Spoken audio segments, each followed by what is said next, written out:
Welcome to this video about understanding what a startup is. All of you have always think about big companies, and you have heard a lot about big corporations such as Airbnb or Uber or Amazon or Google or Apple and many others that you can see some of them in this slide. Now, probably what you don't know about is that these very large corporations, once they were considered to be startups. Think about one company like Airbnb. Airbnb has no more than 15 years old. So that means that probably most of you are older than Airbnb. Airbnb was just a small technology company that started in California 15 years ago approximately. And now they are a global corporation that can make business in all different countries of the world and have access to more than 500 million customers. So why this happens this way? What about Netflix? What about other companies such as WhatsApp or companies such as Deliveroo and many others? How do they work? What's different about large corporations when we think about the startups? Especially because right now startups are very, very important type of companies because they can be the solution to a lot of different challenges. They are more flexible and more innovative sometimes than the large corporations. So let's have a brief comparison of one startup is compared to a large corporation. One startup can be Spotify. It was a very small company in 2007. Now it's a global corporation listed in the stock exchange. But to understand the startups, think about young, innovative, technological companies with 2-3 people, no more in the team. They start up with no really financial funding, and they struggle a lot to cope with the market and the big competitors in these industries. When we think about a startup, we are thinking about a company that is totally different to corporations in the way they work, in the way they think, and in the way they approach a new solution or a new innovation to respond to a challenge. So first of all, we are talking about companies that are very flexible and agile, companies that are only made of 3, 4, 5, 15 members in the team are very flexible. They don't have the burden of overhead costs. They don't have to pay for a lot of huge expenses. They are very, very light. They can work with a small amount of money. So they are very flexible and they can really change, trial and error, and test a lot of things that big corporations cannot, because big corporations need to show results. They need to achieve goals in a very, very different way. And startups can trial and error. They can test whether this works or not and rapidly change. They can even pivot. When we talk about pivoting, we are referring to the change to the change of the product. When these startups test a product and the product doesn't work, they quickly change it. They can do that because they are flexible, they are small. This is an important thing about the way they get the money, the way they get their finance funding, which is the fact that they don't like the loans, they don't like to have the banks in the company, and they prefer the most equity. Equity means, or in this particular case, it means that what they do is that they start to sell shares, sell ownership to investors that are going to be part of the company.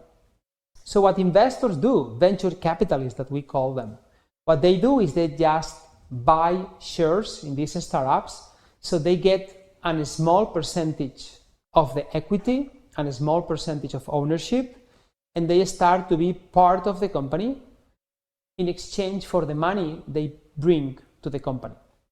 So typically a startup, they do not go to the bank because most of the products that these startups want to develop are very risky because they are highly innovative, and banks don't trust them. They don't have assets to respond to all these loans, so they don't get loans in general. And what they get is support from risky investors that make an investment thinking about how this technology is going to be developed. And the investors think about how much they can gain, how much profit they can get from this company, not waiting for the cash flow of the company, not waiting for the sales of the company's product, but just buying the company and then selling the company. So in this buy-out approach, investors want to buy startups and then sell them off to get a margin, to get a profit. And this is the way that these companies get funding. They are very highly innovative and based on technology in general. And for this reason, they cope with uncertainty and they are ready to take very, very high risks. If we can add much more ideas to understand the startups, and this is a way you can complete all the information you have in the links and in the module about the startups in Polyformate, you can see that these startups are most of them based on multidisciplinary teams. They can hire people from the automotive industry, people from IT, people from food industry, people from economics, people from business, from marketing, from other different disciplines, and they make very multidisciplinary teams that integrate a lot of knowledge and a lot of resources to give response to the challenges to develop the innovation projects. It's very interesting to understand that these companies do not plan for the future. They don't have planning or forecasting or things like that. What they do is more trial and error. They think about the solution or the type of technology that the product have to take, and what they do is that yes, they test it in the market. They make trial and error. If it works, we go ahead. If it doesn't work, we can change the product or we can change the business, the pivoting that I was mentioned before.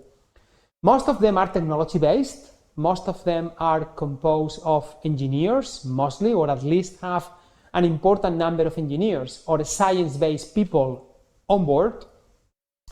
And it's very important because these make companies more creative, more innovative. These make the companies very based on technology. And especially it's very interesting to understand that these companies, as I mentioned before about the example of Airbnb that just started off 15 years ago, these companies scale up in a very, very rapid pace. That means that companies such as, consider Tesla. Tesla started around 2005. Now Tesla has around 20 years. In 20 years, Tesla has produced the Tesla cars, a product that is globally competitive, a product that is present in all different continents, and a product that has not too much competition from the traditional mainstream big corporations like Ford or Volkswagen or other large American or European corporations. So can you imagine that a large corporation can do that? No, because these large corporations have too much bureaucracy, too much hierarchy, and for this reason, opposite to these ideas, startups are more flexible, agile, innovative. They can change, they can trial and error, they can test things to see whether they work or not. And this makes these companies very, very flexible. At the same time, these startups are trying to respond to challenges that the big companies cannot address or that the big companies are not interested in. So these big corporations, as you can imagine, they have a lot of people working for them. So that means that they need to have profits, they need to have cash flow to pay salaries for the payroll.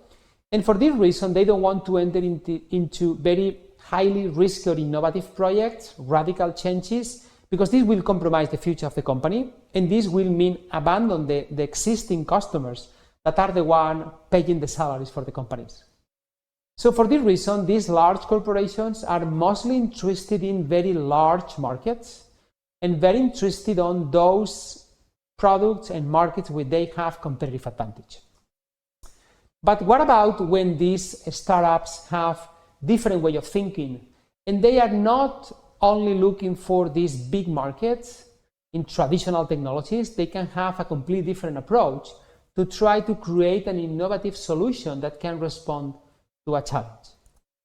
This is the case I bring here in this presentation, Dynamics. Dynamics is a startup based in UK, a very, very young, innovative company with no more than 6 years old. Imagine that. And Dynamics is the world's first cargo drone airline. So that means that traditionally, we assume that cargo airlines are very huge aircraft that can transport products across the world or from one country to another country. Now, the problem with these cargos is that they are really expensive, that you need a lot of merchandise to transport for making the flight efficient, and at the same time, these big aircraft that are focused on cargo activities, they pollute a lot. They use fuel, and this fuel, the fossil fuel from the oil, this makes a lot of pollution and carbon O2 emissions. So to try to avoid carbon emissions, because now companies and society is becoming greener, people is more conscious about environmental challenges, people is more conscious about becoming greener, about not to pollute. So responding to this big macro environmental change, which is sustainability, they have created small cargo drones, as you can see, that present 3 very important aspects. The number one aspect is that these cargo drones are electric, so they do not pollute. This is a major innovation in the cargo industry. The second is that as they are drones, they don't have pilots, and because of that, they can reduce a lot the cost of operating a cargo. So they can be efficient and they can be profitable with a very smaller amount of products to be transported. And the third innovation that they bring, the third challenge that they bring is about flexibility. Flexibility because these flights cost much more less than the traditional cargo aircrafts. The services that they provide with the drone airline service, it's really less costly than the traditional cargos. And especially they are very flexible. You can bring products from point A to point B at a fraction of the cost compared to other different means of transportation.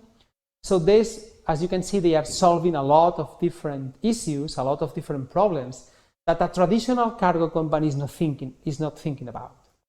So imagine that, of course, this cargo drone airline is not going to compete against the big cargo airline services, of course not, but they can serve and target a different audience that needs this airline transportation in a very efficient, flexible, and less cost-based approach. And this is what they have achieved with Dynamics. Let's have a quick look to the video.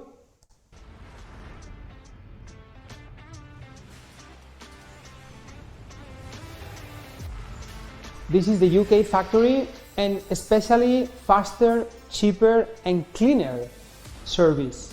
So they are especially solving one big societal change, which is pollution, and they are really lowering the cost because of the small cost of the service, because it's drone without pilots, and especially because it's very cost efficient and flexible for making a lot of different trips that would have been impossible with a traditional cargo airline service. These type of solutions that you can see are very technology based, are very innovative, and are done by startups. This is what the startups do. They first target a small market, a small target segment that has nothing to do with what the big companies are doing. Check this company because it's a very interesting way of understanding what a startup is. Try to analyze the investors, how they are getting funding.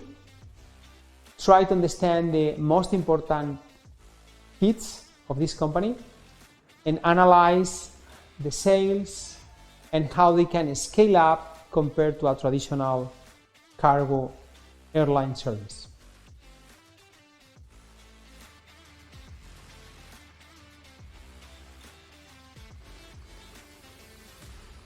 Thank you so much for watching this video.